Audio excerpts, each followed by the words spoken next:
righty. Hello, everybody, and welcome to Camera Culture, a series from Well FM that puts the diverse creators of the NFT photography movement into focus. I'm your host, the Cryptolorian, and we have our very special guest, a very amazing person who has really come out and is loved by the community. And his name is Vic, and he's here. And yeah, welcome, Vic. How are you doing?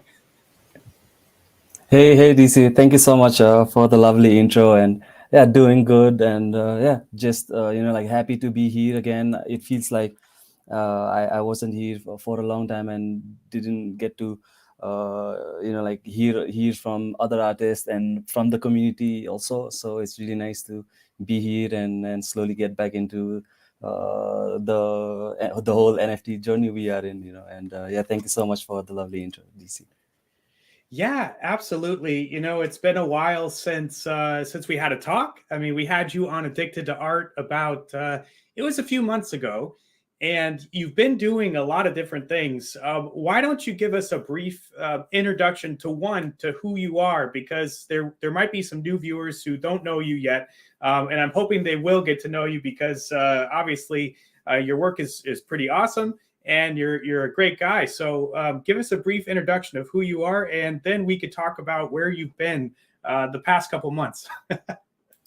Yeah, sure, DC. Thank you for giving me the stage, and yeah, just to give a brief intro about me. I'm Vic. I'm a street and documentary photographer, originally from Nepal, and I've been doing photography for 8 to 9 years, and yeah, my journey started with trekking in the mountains of Nepal, and like I was in a place where I wanted to find what my purpose was in life, and I was looking at things what I could do, and yeah, out of the blue, photography found me, or I found photography, and from that point on, I just fell in love with the medium, and after that, slowly started taking courses on photography, and yeah, after that, the ball just kept rolling. I think the first work I had as a photographer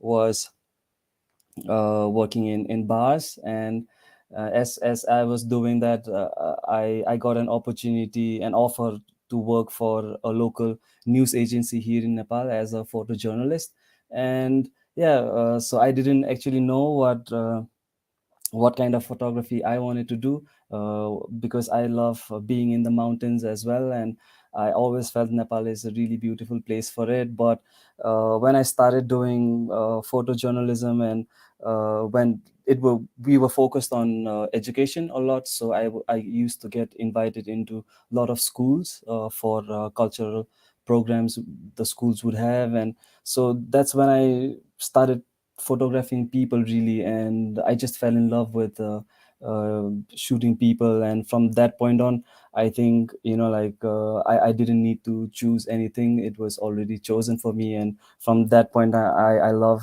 having people in my frame, whether I'm doing documentary or street, or in any kind of landscapes I'm in, even in the woods and in the mountains. I love having people in my frame, and just to resonate with them. And yeah, so that was the brief journey, I would say, like a brief description about me and my photography, to what kind of photography I do, and like where it started from. Wow, I'm so glad. Every time I hear you talk about your journey, I learn something new, and it's really cool. I know that you love to capture people, and you love doing black and white and street photography. So, I'm going to put your work on the screen in just a second. But before we do that, tell me about what you've been doing lately, because I find this story so interesting. You've been a few places around the world, and trying to catch up because I know you've been very busy. What have you been doing lately? uh Lately, DC, I was on a trek to a place called Chum Valley here in Nepal. Um, it's really close to the Tibet border, and it's really offbeat till now. So like I've done 6 treks in Nepal, and I always, when I'm in Nepal, I always try to find places where I can not just trek, but also to find villages where I can spend time with the locals, learn about the culture and their lifestyle and their practices. You know, like the kind of tradition they are into. And uh, so I was, like I was in Prague, and I came back to Nepal thinking, like I wanted to document Nepal more and in depth. And so the season was right for trekking. And yeah, recently I was on a trek, DC. Wow. And how long do you take for these treks? I mean, you're obviously on for a while, and you're traveling around. Are you on foot? Are you going? You taking? Do you have a car? What? How did tell us a little bit about how it works when you go on your treks? Yeah, there are actually a lot of treks you can do in and around Nepal. And most of them before, there was nothing you could do on foot, nothing you could do by vehicles. You would have to do everything on foot. But slowly there are places where the roads are reaching, and there are vehicles you can take to that exact spot. But I love going to places where you actually walk. It's more offbeat and it's not touristy. It changes the places, I feel, even the lifestyle. Everything changes when like there are more visitors and you have every facility there. So yeah, the trek I went to recently, it was 11 days. And I started from Kathmandu, which is the capital of Nepal, and it was a whole day bus trip to a place called Gorkha. And yeah, that was our first day. And after that, it was about nine days of walking straight. Wow, that's awesome. And I'm going to put up on the screen. So now I think we should start talking about a little bit of your work. But we're getting a lot of your friends in the stream, so that's awesome. I'm going to put up. Let's see this right here because we're talking about some of the people that you run into, and I found that this last um, set that you released, the Himalayan tribes, I found that to be very interesting, and you seem to capture uh, just the culture, right? And this is kind of off the beaten path that you say you're on these trips, and tell us a little bit about how you find these folks, and how you engage them when you do take their photos. Yeah, so like as you know, Nepal is a country with various ethnic groups. Like we have more than 120 of them, and about like 112 languages, different languages spoken. And like as a kid growing up in Nepal, you would always have friends that are from different tribes and from different ethnic groups. And we, even though we are all Nepalese, we celebrate our own stuff as well. And we have our own cultural dresses and food. And even while studying as a kid in Nepal, like we would, even in our schools, we would have these cultural shows where we put on our traditional dresses. And the culture here in Nepal is everybody is kind of, we live in a big community with big families. And you would always hear stories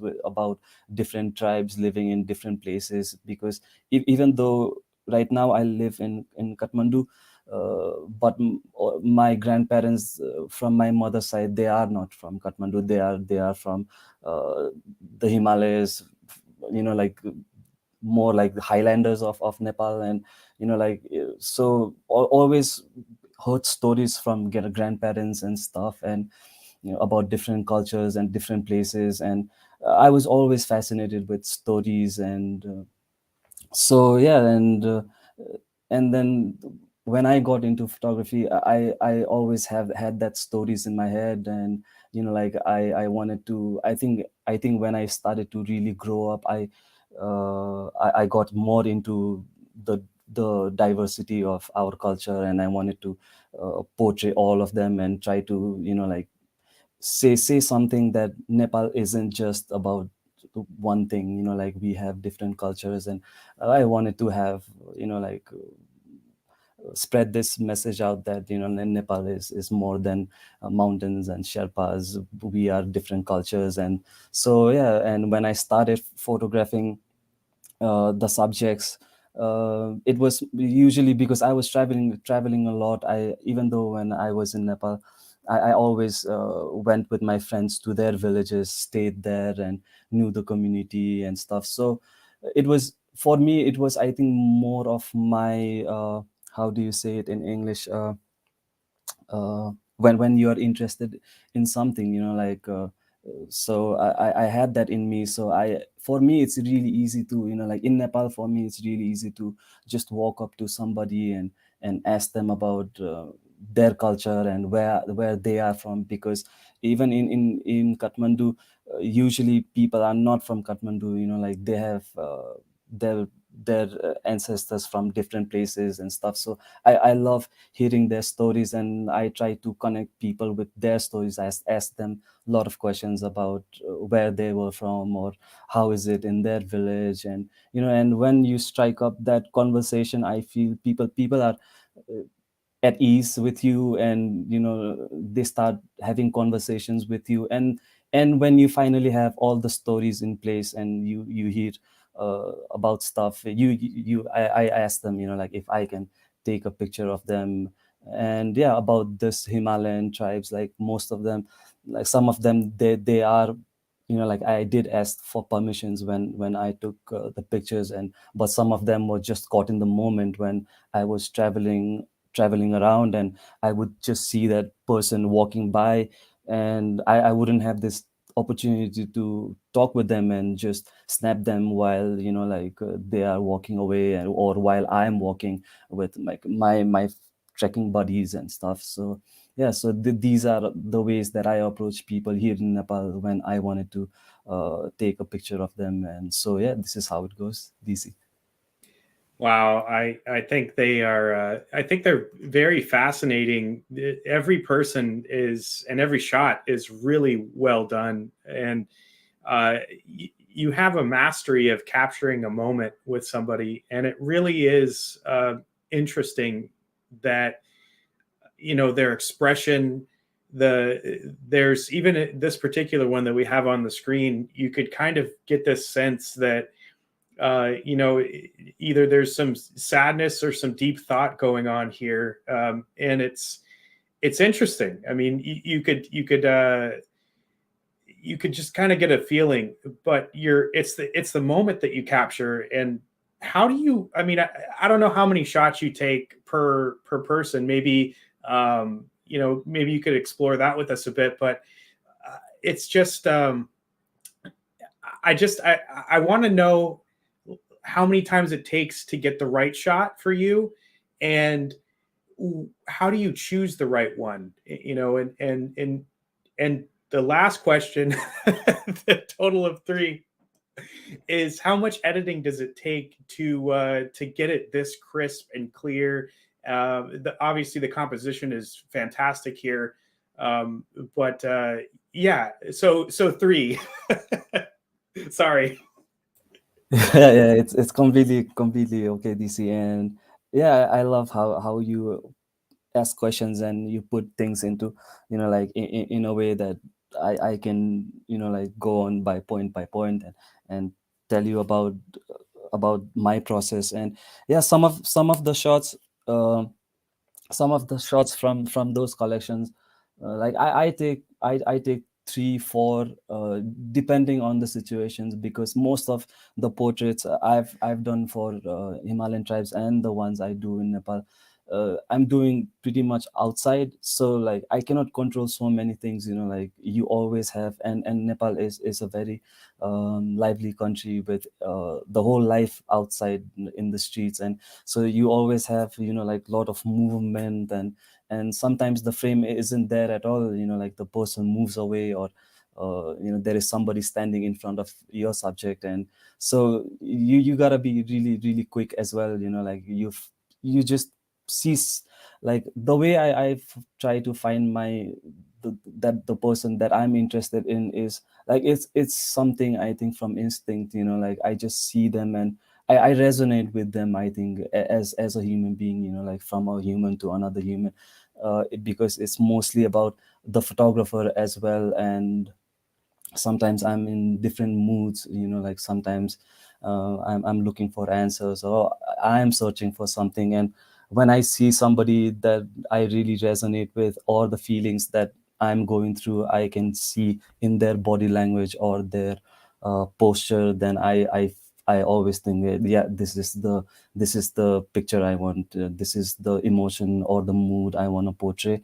And yeah, so usually I take 3 4 5 shots even. And then while I'm on, I bring it to my laptop and I'm editing.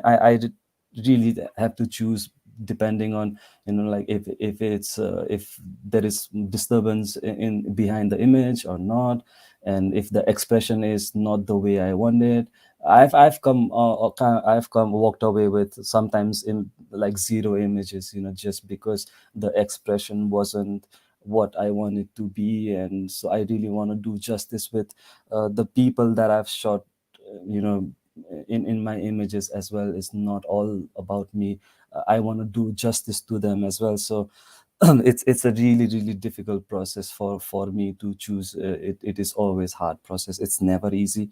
And to answer your third question, DC, like how much of editing I do, I think editing is a process. It is never ending. It's just like I have to at some point tell myself, okay, this is where I have to stop, and this is it, because I'm never satisfied with so many things. And yeah, it's a hard process. Like I try my best to give it my all, and uh, yeah. And with the edit it's usually the highlights, and if it's overexposed, underexposed, and the darks I want to bring it, how much dark I want to put it, the kind of emotion or the story I want to, like. So yeah, it's a hard process for me. Sometimes I think images are never a finished product. You always grow, you always learn, and you get better at editing, and later on you can always edit it better than you did before. So yeah, this is what it goes through my process, DC. And it's pretty much straightforward. I use Lightroom for it. Even though I do use Photoshop for other stuff, I rarely take it to Photoshop. I try to do as much as in Lightroom, and like process it and have it finished. Only when it's too complex, I take it to Photoshop. Wow, that's awesome. That was actually going to be my next question, because I'm a software guy, and wow, that there's a lot to unpack there. But what I found very interesting about your response is the way you pick things, and the emotion you put behind things. So basically, uh, you're looking at the shot, and it's your feelings that are kind of being portrayed by what you pick. And I find that really interesting, because that really explores your artistic side. It's not just a shot for you, it's actually a moment in time that you're picking based on your own emotion, which is truly really cool.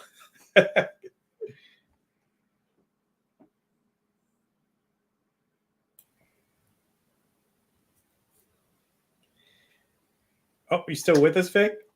Yeah, I lost you for a bit, DC. What was the last thing you heard?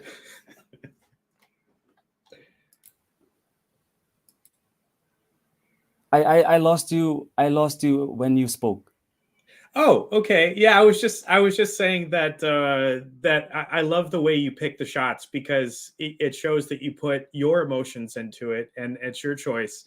And I really do find that that's really cool, when it's you're portraying whatever emotion that you're feeling at the time. I think that's really really kind of neat how you do that. Yeah, DC. I think like photography for me has been like a lifesaver. I think I found it in a time where it was really rough for me, and so I was being honest with myself. Like I was being honest with myself in shooting things the way I felt. Like there were times where like I was in my really dark moments, and so I was more looking for portraying stuff that I felt more than like shooting something that I wasn't feeling, or not lively things, like so. uh, and it is, I think it is for me more like a meditation, because when I go out to shoot, like I put all my troubles behind, and like you just walk away, you just keep on walking through those streets, trying to find something that you really resonate with. I think it is also a way for photographers, for people like me to like where we cannot express ourselves openly, like to family members or friends, to even on social media, that like this is how I feel, that is how I feel. It is kind of really hard. So for me it has always been this way, that I would rather say something with my images on how I feel. So that is how I go about it when I'm like thinking about I'll go out shoot. And this is like so that is the process I'm always thinking when I take my camera with me. Yeah, I love that, and I resonate with that quite a bit.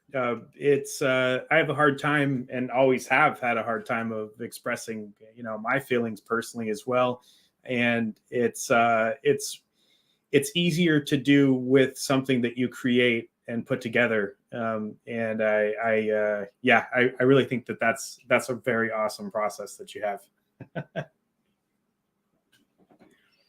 Yeah, thank you, DC. And I must say, like it has really helped me a lot. Like it has really helped me a lot to grow as a person, to be able to deal with everything. And plus, like I feel like I'm doing something productive with it, all those emotions, instead of like going outside and spend it uh, drinking in bars and stuff like that. Just doing stuff that is unproductive. Like you take that feeling, and you bring something with you back, and it helps you to grow as a person too. I feel, like, so this is the reason I do it. Yeah, absolutely. And that meditative state is something that I look for pretty much every day, because it's almost like you need it to unwind. I do find that process to be very, very calming and interesting, in my life as well. So yeah, totally awesome. Now, what I'm showing on the screen is another collection of yours, which I found to be interesting. It is the Prague and Monochrome collection. And how long did you spend in Prague? Over the past few years. Yeah, I've been living in Czech Republic for 4 years, but I I was doing Prague here and there. I was living in the countryside before, and so I would just go to Prague, when I wanted to visit the city, to go and meet some friends that were from Nepal living there. So I wasn't much there, but I uh, I decided to move there last December, and so I lived in Prague 5 months before I came here to Nepal. And yeah, my idea was to just go and try to explore the city and learn the culture. And so yeah, I spent about 5 months. Wow. And it looks like in this particular set, you're really playing with lights. You're playing with shadows, and I think it kind of shows a little bit of a playful side that you have when you're taking photos. So this is perfectly lined up, by the way. I actually love the shadows and the contrast in this. It's a great shot. But is that what you intended to do? Was it to be a little bit playful with the light, or was there something else that you were looking to do or to say? Yeah, I think uh, Prague in monochrome for me is a series that represents, I think, a new light as well for me, because when I moved to Prague, I decided to quit my job that I was doing, because I really wanted to pursue photography and do something with photography. And so it was this new beginning as well. And the conditions there, it was I think it was the best for this kind of photography, I feel. Uh, the, it was winter when I moved to Prague, so there wasn't much life around. And December, it was still we still had this uh,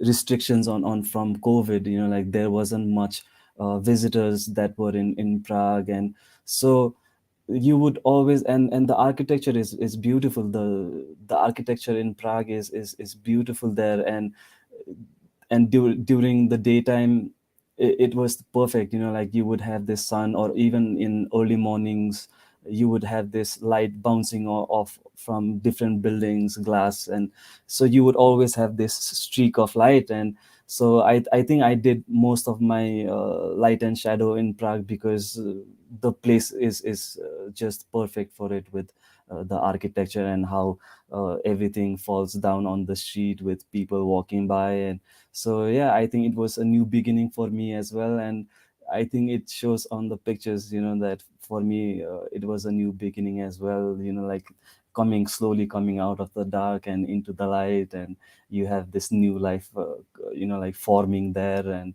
so it was a bit of celebration, and also a big hope for hoping for better days to come. And so all of those mixed feeling, I think, mixed up into the series. I think I would put it like that, DC.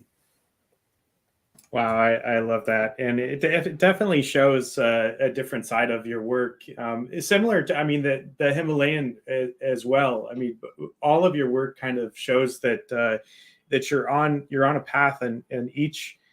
I want to say that you're consistently putting out some amazing work. I mean, it just whether it be playing with lights and shadows and architecture, or taking shots of the culture and the people. We just everything that you put out is just fantastic. I just wanted to spend a second because I love the shot for many reasons today, and selfishly I kind of want to talk to you about it because I have you here. um, so I find this interesting that I read the description of it being kind of a touristy place, and I love how people are setting up kind of this on the right hand side, this music type thing, this band type thing. You have this person walking by. They have kind of this. I don't know if it's just like it's like this face where they're like, not again, or I'm kind of sick of it in a bit. And I love how the light is just is cascading, in a very nice path. It's just a fantastic shot altogether, and the architecture, like you said, is great. Um, is that what you were trying to capture, or is this is it just what I'm seeing? No, like it's just I think the life of Prague, and how Czech people are, and like this shot, like we were, I was there with another friend of mine, and he's also a photographer. He's originally from Germany, but he's living in Prague, and we go out more like 2 times or 3 times a week and shoot together. And this place is the Old Town Square in Prague, and it's really famous for its astronomical clock. And then you have this church that is pretty famous too. And you have all these restaurants and everything there.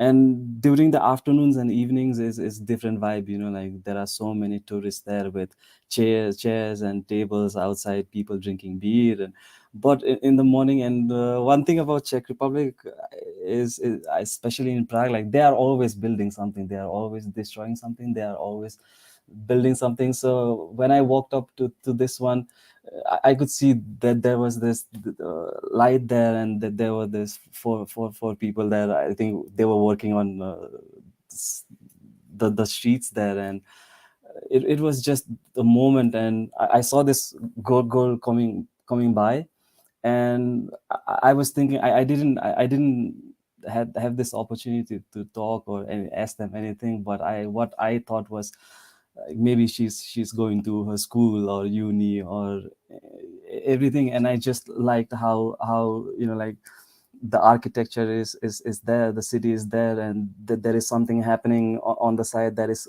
looks kind of, like, lively a little bit. And then you have this person walking towards their goal or destination. And I find it, like, for me as an Asian, how the Europeans live their life and how they go about their daily lives is pretty interesting to observe.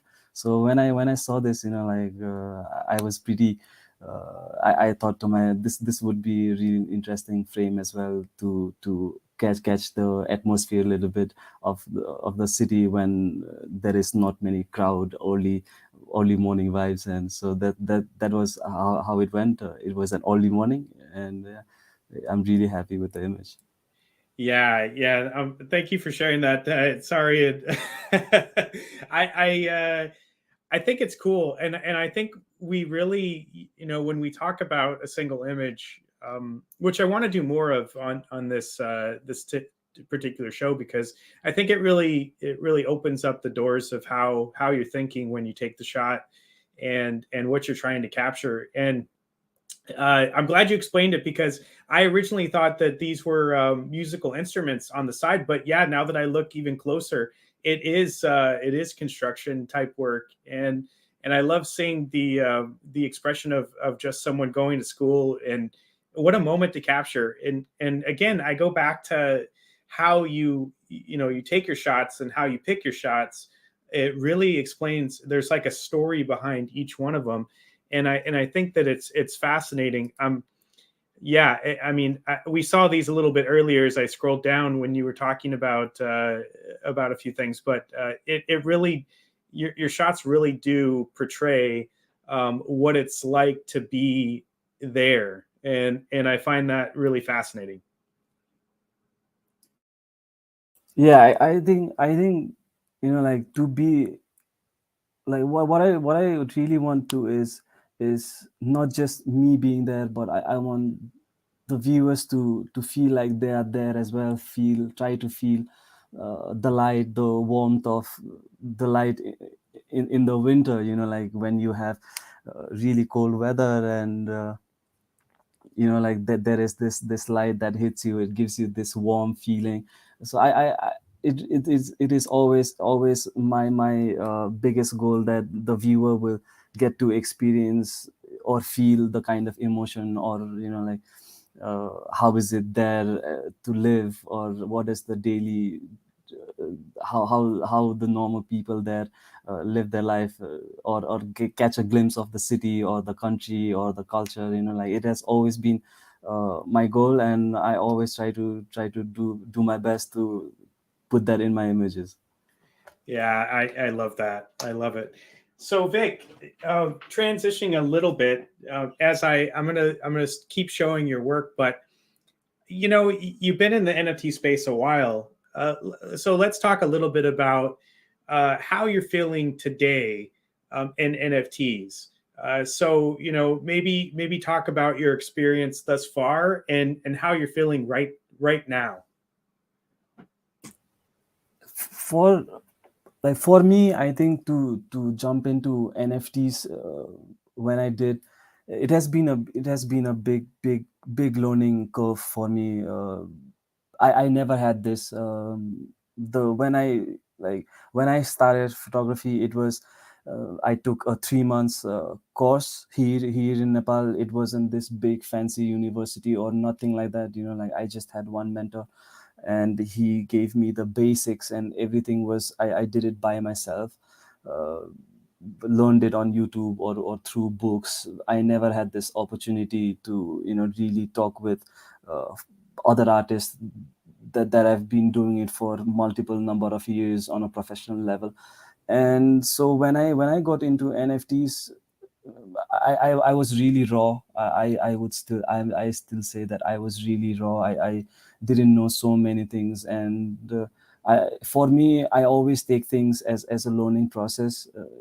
I always tell myself I'm a student and I'm here to learn every day, and so it has been a big learning curve for me, like on how to be more professional when you are curating your work, or when you're putting a series together, the descriptions and everything. I wasn't much into it, and then only when I jumped in here, like, and you see people that have been doing it for many years, and how they put out their work out there for collectors to collect, and how they have their website set up and everything. And so for me it was really really big, like to be in communities and learn from these artists. And it was also a hope for me that, like, if I am consistent with my work and with what I do, uh, it can help me, like, do this full time, maybe. Like, I can pursue photography. That has always been my dream. And so that was what NFTs thought like I thought NFTs would do for me. And it has been really really nice. Like, the sales and not sales, it doesn't matter, but the amount of learning I've gotten from here, and how to market myself even as a photographer and put myself out there, or how to speak and stuff. So it has been really interesting, and I've enjoyed it, I think, thoroughly. Like, being friends with the collective, especially all the people, that all the artists that are in the Whale Collective. They have been such a big support, and I've enjoyed every moment. And for me currently, I think when I talk about NFTs, I have no idea, DC. Like, I was on a track, and when I came back, it was all kind of, like, I wouldn't say disaster, but it has been really quiet.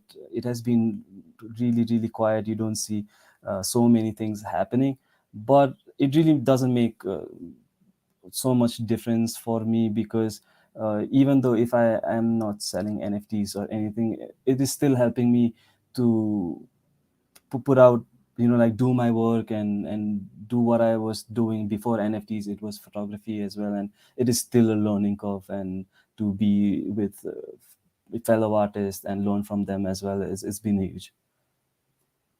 Yeah, I love that perspective. And what I like about what you just said is how you can leave the space for just a little period of time and come back and it's completely different, right? And that is something that most people don't learn right away, especially if they join the space at the right time. If they join when things are really exciting and hot, and then all of a sudden, a few months later, which seems like a long time, they come back and they say, "Oh, geez, what happened?" It's changed. But these cycles happen so quickly, and how do you deal with that? And I kind of want to ask you that because it's something that I think a lot of people can learn from others, in the space. Is how does one deal with this energy, and then all of a sudden it changes, in a way that maybe you're not expecting, and how do you just continue on?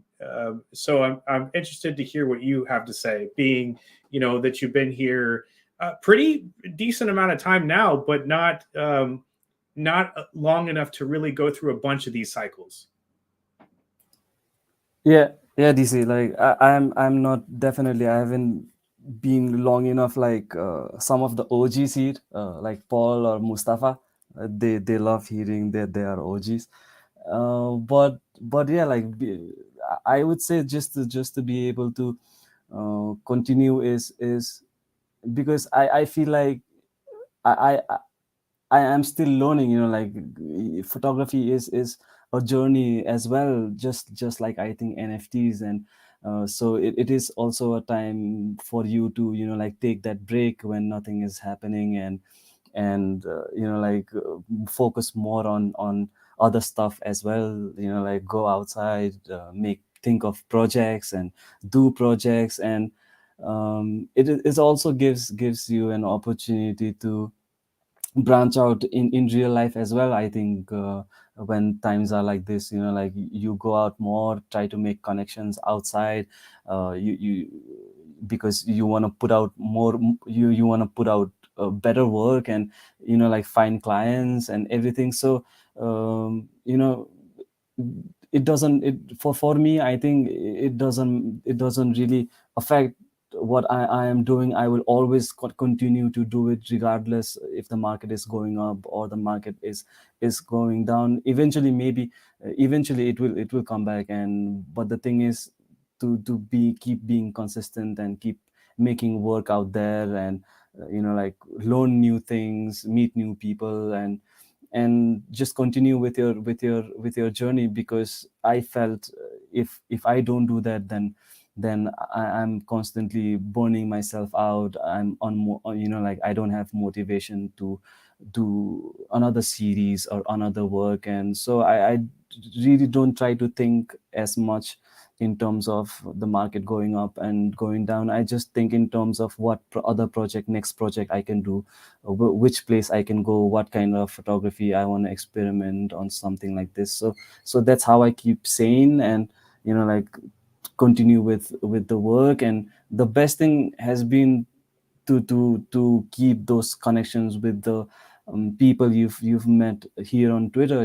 Just saying hello to them, send them message on, like where you've been, or if send pictures. So it's a really nice time to make those really deep connections as well. Because as we've seen last year, when the market was really high, there was tons and tons of people, and you wouldn't even be able to make those genuine connections because the market was on a high, and there were so many people. But now, like, you have the people that are here, like you can make really genuine connections. And I'm sure it will transfer this into real life meetups and photo walks, and maybe do photo treks together. So it's a nice way to like connect with more people, I think.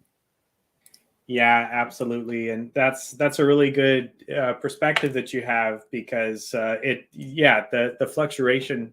And I like to refer to it as the grind, right? And if you're grinding so much, and you're working so hard to get people interested in you, and your work speaks for itself, but sometimes you need to go a little bit further, and you put a bunch of energy in, and sometimes when the traction isn't going your way, depending on what's happening in a so many different areas. It has nothing to do with you most of the time. It's really depends on everything else outside of what you're doing. It's really good to have that perspective to take the time, take a deep breath, think about the work, think about what you're doing next, reflect on things, and just pace yourself, because this is a long-term journey. It's not just you don't just step in and then that's it. You got to think of this as a long-term thing. So I really like that. I like how you're thinking about that, Vic. Yeah, decent. I think, like, I in my for me, I think, like what's good for me is to be able to just continue and make, like, because when I think when you're focused too much on the market, you forget why you're actually here. Because we are here because of what we do. And to in order for you to create that, you need to be outside. You have to, you cannot, of course you can, of course, always make images at home, like you can make still lives and stuff. But you want to be out as well, and be out there in the nature or in the streets and everything. And you need that, like you cannot just be focused on the market and be here all the time. it's not going to help you at all. And we are here for the art and keep making art. And like whatever you put into this space, it's always gonna come back to you eventually, and like it's not gonna go there anywhere. Like you've already built something, and you just continue building. You just keep putting brick upon brick, and like I look at it like that. Like is for me every day is like I am putting one brick on top of another, and it's slow, but I feel like I will get there or something like this.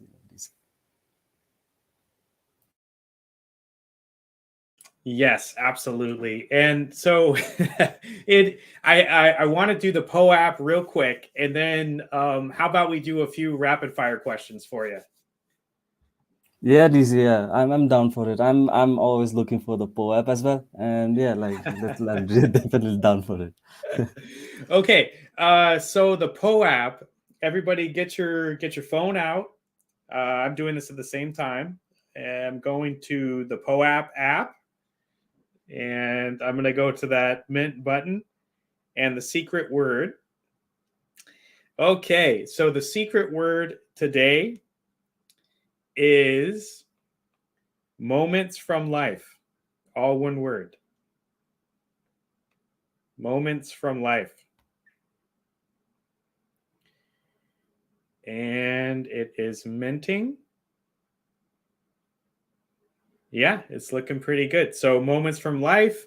It's a fantastic Poe app. I'm going to just type it in the chat. From life. There we go. There's a couple booms in there. Yeah. So get your Poe app. It's fantastic. I see in the chat a bunch of people are getting it. That's great. Yes. Yes. Okay. So yeah, if you didn't get it, don't worry. It will be coming your way. So good. Looks like we're doing that now. Rapid fire questions. Are you ready?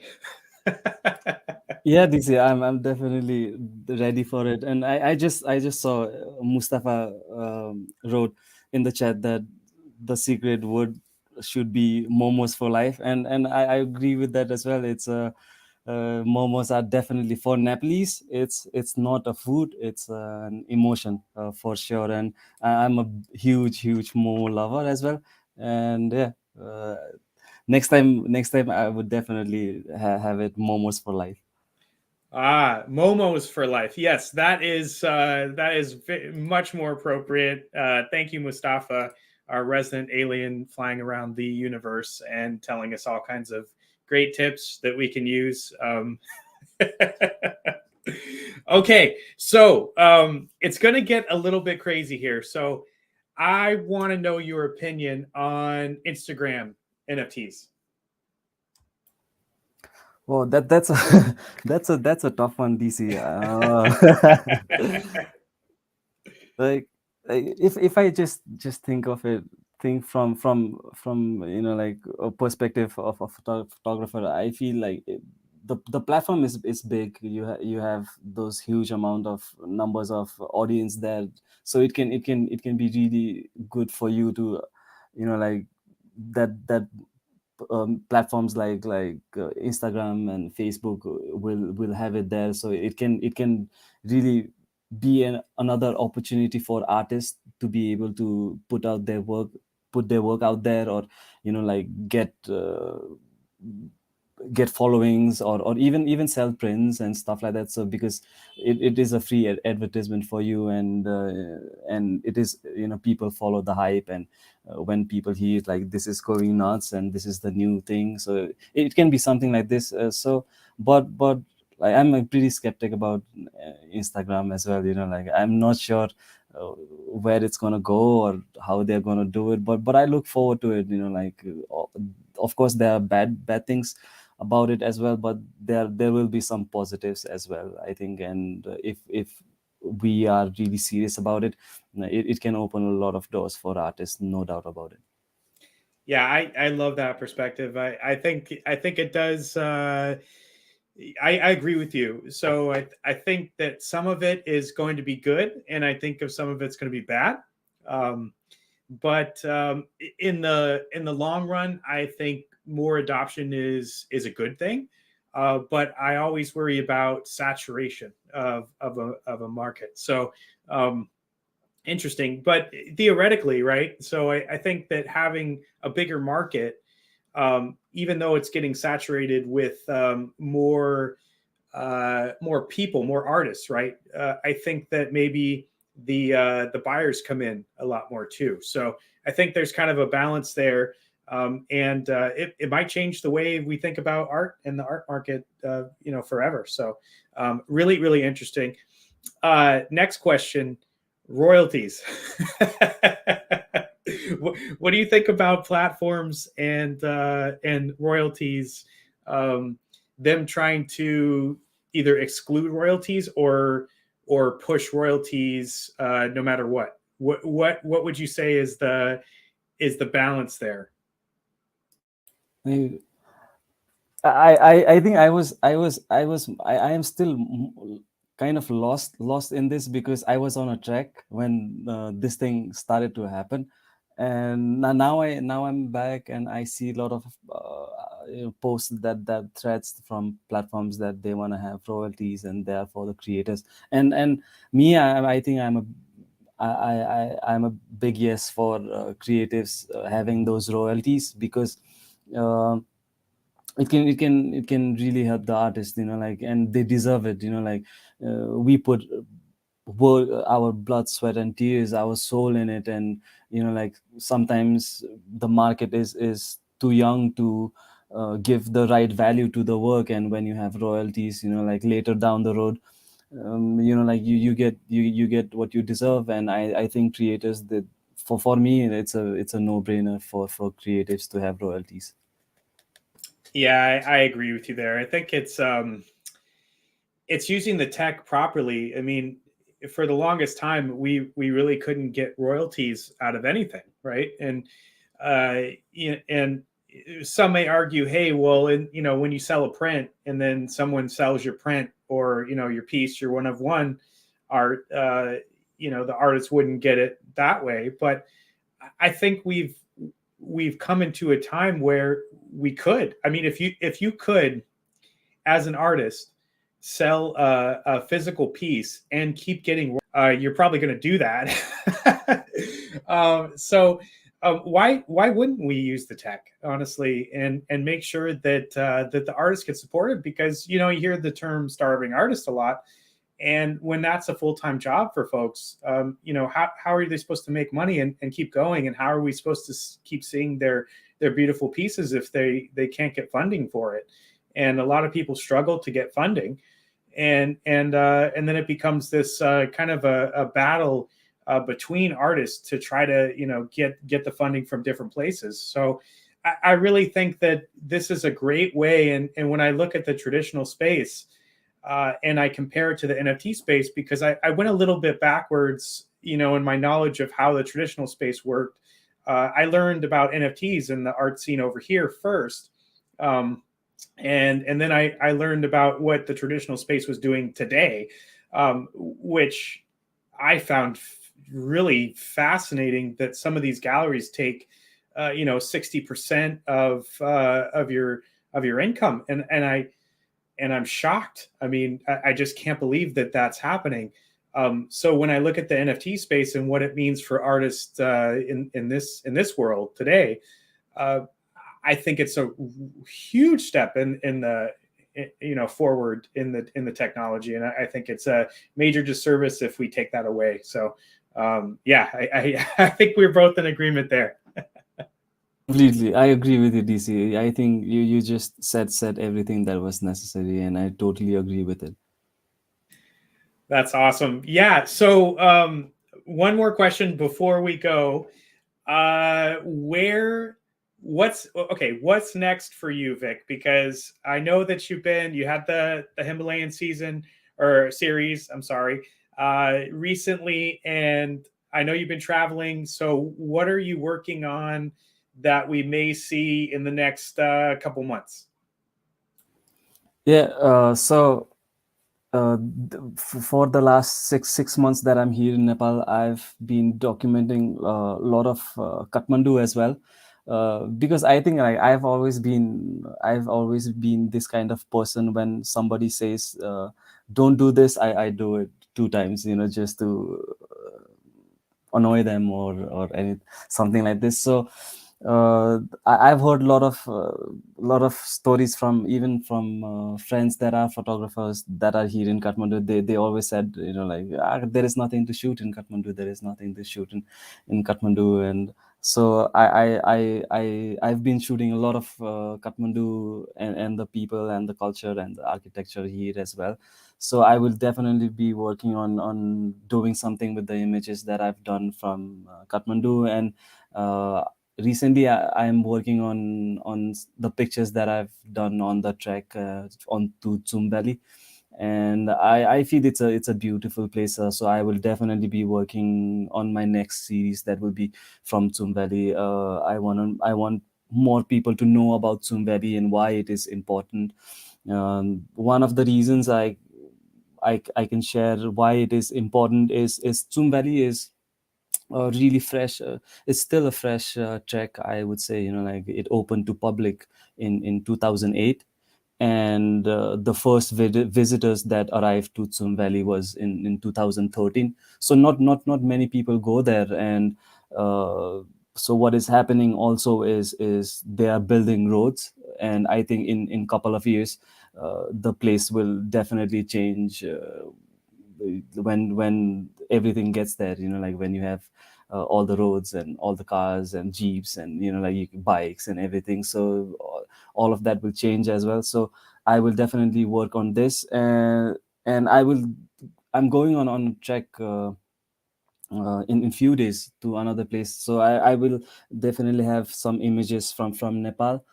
And I will continue working on this. And I need to get back to Prague. I will leave at the end of November, go back to Prague. And so I think, work on the images that I've done on Nepal. And at the same time, try to figure out what I will shoot when I'm there. What kind of pictures I want to make, and continue with photography. I think for me, the last past year, like, I've found out how important photography is for me. And what I need to do to be able to keep doing it. And to keep pushing myself as a photographer. And keep making images that not just tell stories, but is also documenting history. And so I will keep working on those, DC. That's fantastic. And folks, I'm just going to share my screen here again before we go. And you could find Vic's work on OpenSea. You could find his work on Maker's Place, and also on Object, which is on Tezos, for those of you who are not familiar. So Vic is a multi-chain NFT photographer who's been here pre and post merge for ETH folks. And just some fantastic shots. You've been looking at his website today, in his portfolio. So definitely go and follow him on Twitter. We will have links on that. It's also in the Poe app if you were able to get the Poe app. And definitely go check out Vic in all the different places. And Vic, any final words for folks that are tuning in, and you want to leave them with either a thoughts about life or anything that comes to mind? Yeah, like, I'm so I just wanted to say, like, I'm so grateful to each and everyone who's here with us. And especially, I know a lot of friends from the Whale Collective and the exhibiting artists. And all I would say to them is they you guys are the world to me. And the amount of love and support and uh, inspiration you give me, like, I have never found it anywhere. And just keep being like this. I think, like, I think we need to do this more often, help each other up, instead of, like, pulling legs or throwing each other under the bus. I think this is the way to go. keep checking in, but at the same time be out there as well, and don't force yourself to just be here on Twitter all the time. Go out, enjoy life. And one thing I learned about while I was doing this trek, it was more about self discovery as well. To live for today, just live for today, because tomorrow is never promised. And make the most out of what you have today, and forget about the rest, and yeah, live your life, and have fun, and be kind, and yeah, that's all I would say, DC. I don't want to get too how do you philosophical about it, but yeah. Well, I'll tell you, those are excellent words of wisdom, Vic. This has been fantastic. As always, I love doing these shows because we get to learn more about you. We get to see and talk about your work, and and see what you have going on, and your perspective means a lot. For those who have been here a while, I mean, they'll find it valuable, and for those who are new to the scene, should definitely pay attention, because Vic is fantastic. And for people that are looking to get into NFT photography, obviously, if you look at Vic's work, you really will see something special with it. So definitely go and check it out and grab a piece if you can. It is it's amazing, and it really does have something special about it. And you're going to have a hard time finding that quality and that special stuff, in other works. So definitely go check it out. Yeah, thank you, DC. I must say, like, you've been, I think, I've been in the part of the whale community and whale members in Discord for the past year, and just to be able to have people like you, like, who's always looking out for artists and supporting them in each and every way, and going out of your way to give time for us and to highlight us and help us tell our stories. And so grateful for you, DC, and you've been fantastic. Oh, thank you, Vic. I really appreciate that. It's really my pleasure. Yeah, we love you, DC. We love you. Well, and with that, folks, I'm blushing a little bit. You can't see it on the screen. Well, maybe you can underneath the visor, I guess. But with that, we will take off for today. But stay tuned. We have, obviously, we always have some shows going on throughout the week. So definitely check out our calendar on the Well Members Twitter. And we will see everybody next time. We're going to have some great shows coming up with some amazing artists and photographers, as well as some stuff about the market and everything. So we're kind of we're all over the place. Vic, again, thank you for coming on the show. It's been fantastic.